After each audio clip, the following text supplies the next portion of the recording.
Oh yeah. Hey guys, Kevin here, Life22. So, I don't know if you guys remember, but a few months ago, 2 months ago, uh, I read a book called There's No Such Thing as a Dragon to the children. My children. And so I referenced this book in my review of Jordan Peterson's 12 Rules for Life. And then I read it to the kids. So now what I'd like to do is I'd like to actually bring you guys on an adventure of breaking down the book in a way that kind of Jordan Peterson reviewed the book. And because I have the book in front of me now, we can actually do it a little bit better. Not better than Jordan Peterson because he's just a man among men. He's a super intellectual guy. He can break down pretty much anything. And almost to the rest of us would seem psychotic, right? Because his brain works at such a higher level than the rest of us that it's almost unfathomable. Like Ben Shapiro can barely keep up with him. There's No Such Thing as a Dragon, and this is by Jack Kent. So, what Jordan points out, and it becomes apparent when somebody fills you in. Not apparent like, how do you know this is a dad joke? Because it's apparent. No. So Bixby was rather surprised when he woke up one morning and found a dragon in his room. It was a small dragon about the size of a kitten. Right? So little Bill Bixby realizes that there's a problem in his home. Right? What is a dragon? A dragon's a problem. Right? Like, nobody wants a dragon around. Like, yeah, it seems cool in a little kid's book. And, oh, yeah, if your kids like dragons. The dragon wagged his tail happily and as Billy patted it on the head. Of course he wagged his tail happily. Billy's acknowledging the problem, right? Because dragons are problems. Billy went downstairs to tell his mother. There's no such thing as a dragon, said Billy's mother. And she said it like she meant it. Because Billy's mom doesn't want to acknowledge that there's a problem. Which is very typical, right? It's especially when this book was written. The book was... well, what am I doing? Look at the back of the book. Jesus, it's almost like I never went to school. I was in school. They told you to check the first few pages for the copyright and the Library of Congress rating number or some crap like that, because we had to copyright all the books. Jesus H. I don't think they have. Do they not have one? Alright, British book. Last page of the book.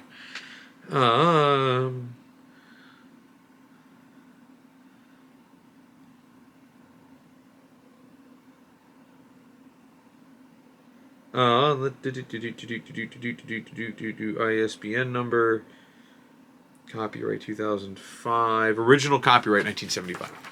So, and I'm assuming Jack Kent wrote this in reference to, if you're growing up and writing books in 1975, you are probably a child of, like, you know, the 30s, the 40s, right? Like,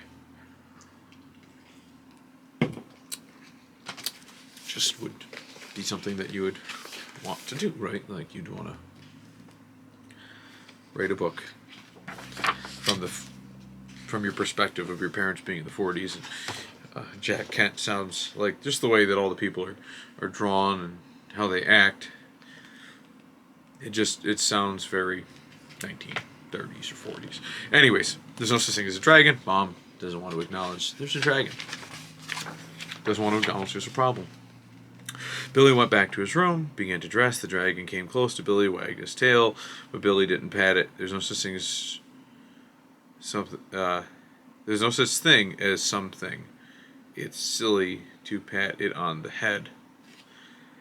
And Billy ignores it. Billy ignores the problem too.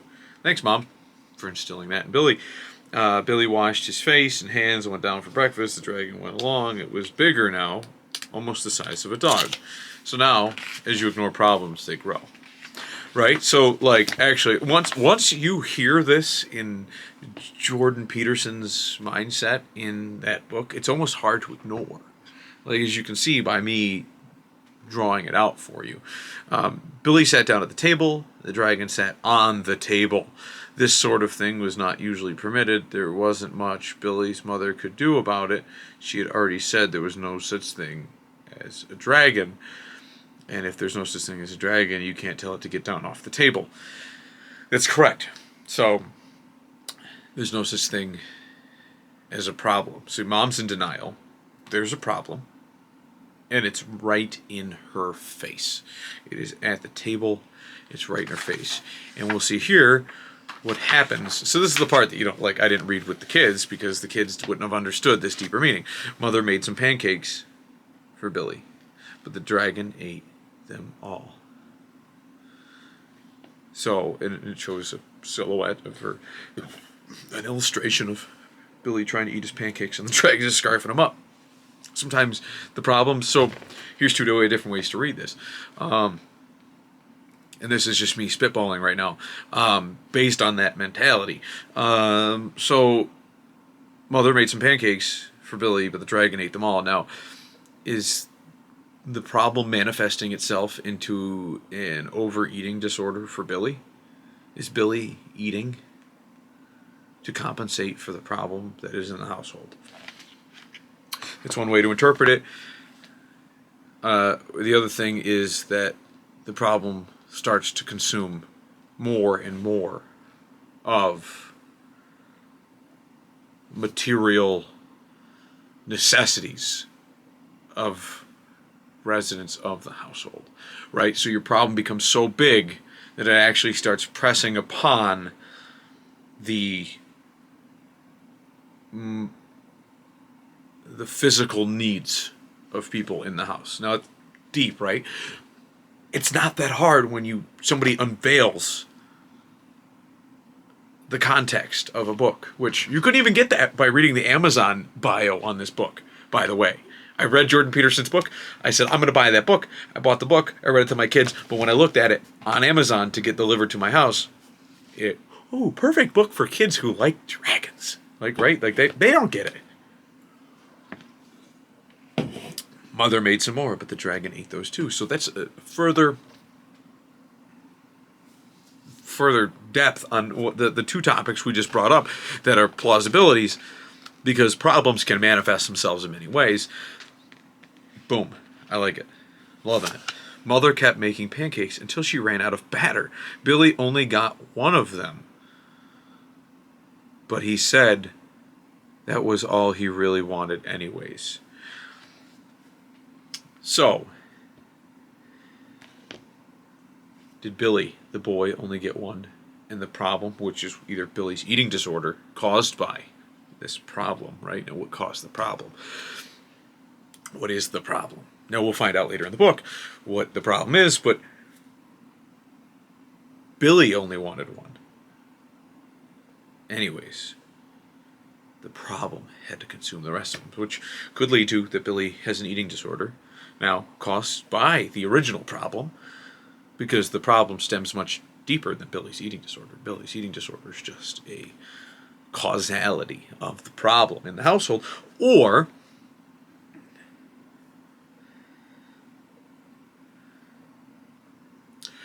imagine you're a child in a household full of raging alcoholics.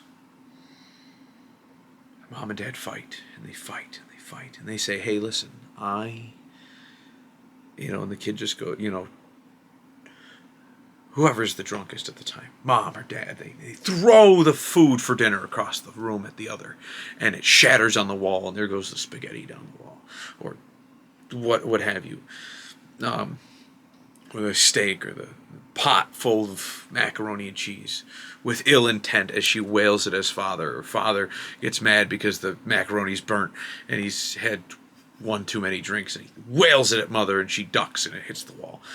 And little Billy walks over and eats a little bit of mac and cheese off the floor and says, I only wanted a little anyways, right? Manifestation of the problem, right? I didn't really mean to go down like a weird road with you guys, but every one of these, a psychologist could sit there and nitpick apart, and it could be part of anybody's life. So Billy went upstairs to brush his teeth. Mother started to clean the table. The dragon, who was quite as big as Mother by this time, had made himself comfortable on the hall rug and went to sleep. And it shows a depiction of the dragon, like, passed out like a drunk against the wall. By the time Billy came downstairs, the dragon had grown so much he filled the hall. Billy had to go around by way of the living room to get where his mother was. I didn't know dragons grew so fast, Billy said. And here comes Mom. There's no such thing as a dragon mother, said Mother firmly. And now the dragon is humongous, right? So it's the dragon is consuming this household. This problem, if not corrected, is going to tear apart this house, right? Like, something has to be done. We have to address the deeper issue of the problem. I say that as drinking, right? Like, that's never caused a problem in people's houses. Why so serious, children? Cleaning the downstairs took Mother all morning. What, with the dragon in the way? See, Billy says that, right? With the problem in the way, Mom took all day cleaning the house. Now, is Mom suited with a fit of depression? Because if Mom's depressed, it could take her all day. It could take her all week to clean the house, right? Like that's a sign of depression. Like, things take longer, they drag on, they eat at you. It's pretty. I mean, it's no joke. You got to address problems before they manifest themselves into depression, into eating disorders, into all sorts of things. Address the deeper problems. Address the reasons why things are happening. Don't just attack the problem, the causality, right? Like, Billy eats too much. Let's treat Billy. Let's give Billy some anti-eat pills. Why? That's not what's causing Billy to eat, because then Billy's just going to lash out another way, because Billy has to address the problem. Otherwise, he will be eaten alive by the problem of his household, just like the household is eating everyone else in it alive. Because there is a problem that exists, and the problem needs to be addressed, and you can't run away from your problems. You must address them head on. And that is, I'm kind of stealing the ending here. We got to address the problem. And having to climb in and out of windows to get from room to room. So, rather than face the problem, Mom is taking the furthest routes around them. It shows Mom climbing in a window to get around the dragon so she can clean the house. Right? Like, it's just a metaphor. It's a metaphor for she is going the longest way around so she does not have to address the problem. Problems are very hard to address. Nobody wants to face them head on. But at the end of the day, the harder thing to do is to... I guess the easiest thing to do is to, like, let it creep up on you and become part of your life. And then eventually you don't even realize it exists. All because you wouldn't face one issue. By noon, the dragon filled the house. Its head hung out the front door, its tail out the back door, and it wasn't room in the house that didn't have some part of the dragon in it. And there's neighbors walking by, and this dragon's hanging out the house. It actually takes up 2 pages. Now, it still takes up 2 pages. When the dragon awoke from his nap, he was hungry, and a bakery truck went by. The smell of fresh bread was more than the dragon could resist. The dragon ran down the street after the bakery truck. The house went along, of course, like the shell on a snail. So, this problem is so big that it carried the home away. Now, what does that break down for Billy, right? Billy's home is torn away from where it once was, plopped somewhere else. Now, the problem is chasing other issues, right? The problem is seeing the bakery truck, right? The bakery truck's got goodies, it's got bread, it's got sustenance, it's got something that you think you need that isn't already in your house. And so it has to take you and the entire house with it to chase these things with the problem. I'm gonna get you bread, whether it's the milkman. Maybe Billy's mom is lusting after the milkman because there's a problem at home. Maybe the bread truck is It's just a distraction. Really, no, that's really what it is. It's distracting the problem. It's distracting from the problem. You're distracting the problem and moving your home somewhere else, and still not addressing the problem. Books like these, they're amazing. I thank you, Jordan Peterson, for this great excerpt on a child's illustration, right? Like, it's a subtle way of telling kids, helping kids to recognize the problem. Thank you, Jack Kent. Thank you, Jordan Peterson, for making my eyes clear on this. But it's such a, like, wow, like, address the problems. Could stories like this be the reason why most marriages end in divorce and most kids are raised in single parent households? Because people aren't addressing problems. I want to say this is probably going to be one of my most powerful book reviews yet. I can just feel it in my gut. And it's not even my doing. This is me just reconveying Jordan Peterson, because people of today's era won't acknowledge Jordan Peterson if they're on certain aisles of the political spectrum. This is good shit right here. The mailman was just coming up the path with some mail for the Bixbys when their house rushed past him and headed down the street. He chased the Bixby's house for a few blocks, but couldn't catch it. He's trying to return mail. I don't know what that symbolizes. When Mr. Bixby came home from lunch, the first thing he noticed was that his house was gone. Luckily, one of the neighbors was able to tell him which way it went. I saw your wife leaving with the mail truck, with the bread box, with the bread truck, with your household, with your family, your house, your home, your hearth. It went that way. It's gone, right? Mr. Bixby got in his car and went looking for the house. He studied all the houses as he drove along. Finally, he saw one that looked familiar. Billy and Miss Bixby were waving from an upstairs window. Yeah, well, they also show the postman, or the bread man, getting his thing eaten. His bread truck eaten with all the bread. Mr. Bixby climbed over the dragon's head onto the porch roof and through the upstairs window. How did this happen? Mr. Bixby asked. It was the dragon, said Billy. There's no such thing as a dragon. There's no such thing, Mother started to say. There is a dragon, Billy insisted. A very big dragon. And Billy patted the dragon on the head. Billy comes to the realization. It takes the innocence of a child to realize that there's a problem. And I think that's what Jack Kent is pointing out here. In this line here. How did this happen? Said Father. Right? It was the dragon. It was the problem. Let's replace the word dragon with problem. There's no such thing as a problem, Mom's about to say. Billy steps in and says, there is a problem. Billy insisted. A very big problem. And Billy patted the problem on the head, acknowledging the problem. The dragon wagged his tail happily, then even faster. Then it had grown. The dragon started getting smaller. Soon it was kitten size again. And then it shows the bread general towing, throwing the bread truck away. Apparently Mr. Bixby has to figure out how to move his house back. And then they show you how this happens. I don't mind dragons this size, said Mother. Why did it have to grow so big?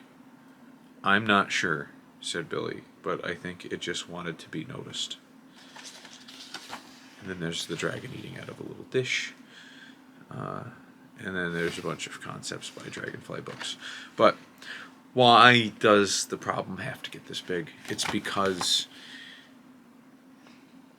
you ignored it. Nobody knows why ignoring a problem makes it a bigger problem. What we take away from this book is that if there's a problem, you need to address it head on, not ignore it, because as Jordan said in his book, Those dragons will hide under your carpet and eat the crumbs of any little bits that you toss at it and make the problem bigger. And ignoring it just allows that dragon to feast off the crumbs of your problems. And then all of a sudden it becomes bigger problems. The problems start to surmount scale after scale. Now I'm kind of expounding on Jordan's thing, but it starts to grow scale on scale on scale of this dragon. And when all the dragon really needs is to be addressed, you must notice the dragon. You must. Every household has dragons. Every closet has skeletons. And every skeleton and every dragon and every problem needs to be addressed before they grow into big problems and affect the children. Because beyond Whitney Houston's extracurricular activities,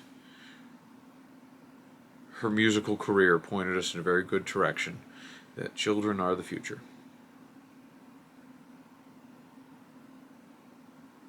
We can't let her problems point us away from certain truths that she's helped to make evident, which are children are the future. That's why you put jewels like this, gems like this book here, are in children's books, so that children can help remind you. Maybe this isn't maybe it is Billy Bixby's triumph, but maybe the fact that this children's book is put into the hands of an adult to read it to children, and the children get amused by the fact that this dragon gets so big and then gets so little, and it's written on two different levels. And in a level that even to the layman of parents becomes a subliminal message that there is a problem in their household and it needs to be addressed before it affects the Billy Bixbys of the world, before the Billy Bixbys of the world have to speak up, or for the Billy Bixbys of the world that don't speak up and their house gets traveled away with mom in it, and mom swoops these kids away with the problem, leaving dad behind in the dust, and maybe the mailman or the neighbor didn't see which way the house went, and they're sitting there always wondering what happened to my family. This book should be a precursor to a lot of people.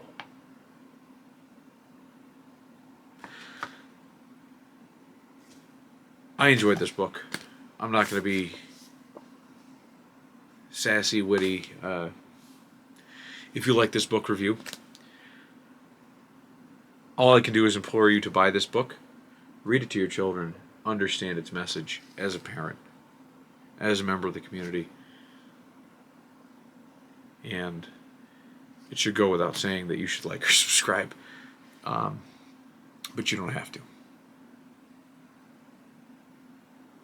Because you don't have time to like or subscribe to my channel, because you, just like all of us, have problems at home that need to be addressed. And you should be addressing them first. And then once you've done that, you can come back and like and subscribe to my channel.